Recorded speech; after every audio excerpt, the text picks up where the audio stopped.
অভিষেক বন্দ্যোপাধ্যায়ের দরজা খোলার মন্তব্যে এবার কটাক্ষ দিলীপ ঘোষের। আপনারা জানেন ইতিমধ্যে অভিষেক বন্দ্যোপাধ্যায় গতকালই প্রকাশ্য জনসভা থেকে যেমনটা মন্তব্য করেছিলেন যে লাইনে দাঁড়িয়ে রয়েছেন এখনো পর্যন্ত 10 জন এবং শুধুমাত্র দরজা খোলার অপেক্ষা।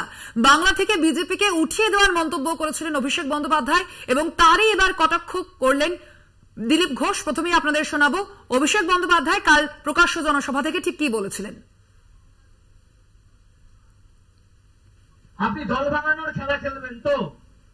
আমাদের দুজনকে ভাঙিয়ে নিয়ে গেছিল দুটো সাংসদকে, একটা মীর জাফর, একটা গদ্দার 2020 সালে জয়েন করেছিল, তার বাবা আর তার ভাই। সঙ্গে সঙ্গে আপনি দেখবেন বিজেপির দুজন সাংসদ তৃণমূলে যোগদান করেছে, বাবুল সুপ্রিয় আর অর্জুন সিং। আবার এই ভোটের আগে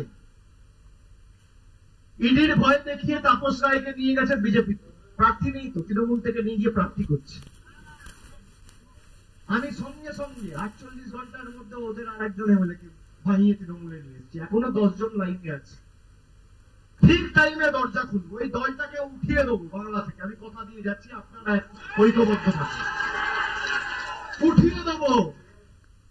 আপনারা শুনলেন অভিষেক বন্দ্যোপাধ্যায় ঠিক কি মন্তব্য করেছেন এবং এর পাল্টা বর্ধমান দুর্গাপুরের বিজেপি প্রার্থী দিলীপ ঘোষ তিনি ঠিক কি বলেছেন শুনুন। আরে বাড়ি থাকলে তো দরজা খুলবি, বাড়ি ঘর দরজা সব উড়ে যাচ্ছে, কবে খুলবে? আর তুমি হুড়কো ভেঙে ঢুকে যাবে লোকে, দরজা খুলবে।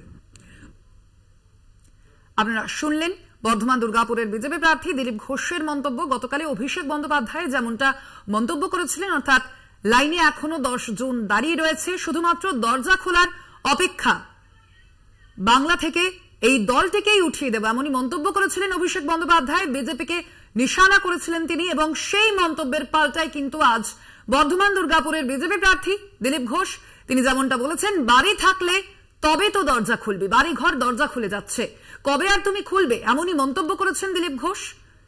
শোনালাম আপনাদের পরপর দুজনের বক্তব্য।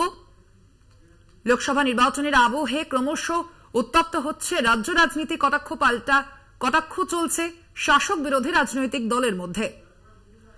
আমরা কথা বলবো, ফোন লাইনে রয়েছেন তৃণমূল নেতা জয়প্রকাশ মজুমদার। জয়প্রকাশ বাবু, আপনাকে স্বাগত জানাই কলকাতা টিভিতে। জয়প্রকাশ বাবু, এবার অভিষেক বন্দ্যোপাধ্যায়ের পাল্টা দিলীপ ঘোষের যেমনটা মন্তব্য যে বাড়ি থাকলে তো দরজা খুলবি, বাড়ি ঘর দরজা খুলে যাচ্ছে, কবে আর তুমি খুলবে, এমনটাই মন্তব্য করেছেন তিনি। আপনার প্রাথমিক প্রতিক্রিয়া চাইব। দেখুন, আমি একটা কথা মনে করিয়ে দেওয়া প্রয়োজন মনে করি যে 2021-এর সময় এই দিলীপ বাবু নানা রকম ভাবে যোগদান মেলা বলে একটা জিনিস তৈরি করেছিলেন, যেখানেই হচ্ছিল ফ্ল্যাগ ধরিয়ে দিচ্ছিলেন। এবং এটা অস্বীকার করা যায় না যে বেশ কিছু তৎকালীন তৃণমূল কংগ্রেসের কিছু নেতা নেত্রী ওই প্রলোভনে, টাকার প্রলোভনে তারা গিয়ে বিজেপিতে যোগদান করেছিলেন।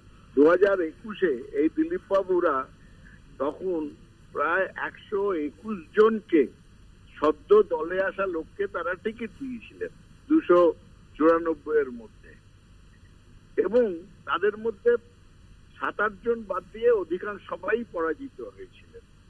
ওই আগলাবা 200 পার হয়নি, 77-এ আটকে গিয়েছিলেন। এবং তার পরবর্তী ক্ষেত্রে মনে রাখা দরকার, আরএসএস এবং তাদের আদি বিজেপির সব নেতারা বলেছিলেন যে এইভাবে বিজেপির চরিত্র বদল করে দেওয়ার জন্যই বিজেপির পরাজয় হয়েছে, এটা মানুষ মেনে নিতে পারেনি। আজকে উল্টো স্রোত বইছে, বিজেপির অবস্থা তো খুব খারাপ। 2021-এর পর আজ পর্যন্ত যতগুলো উপনির্বাচন হয়েছে আপনি দেখুন, সবকটাতে জামানত জব্দ হয়েছে বিজেপির। এবং এখনকার সময়ে সামনের দিনেও লোকসভায় সমস্ত জামানত জব্দ হওয়ার মতন পরিস্থিতি, বিজেপি নেতৃত্ব যারা ক্যান্ডিডেট প্রার্থী তাদের জামানত জব্দ হয়ে যাওয়ার মতন পরিস্থিতি।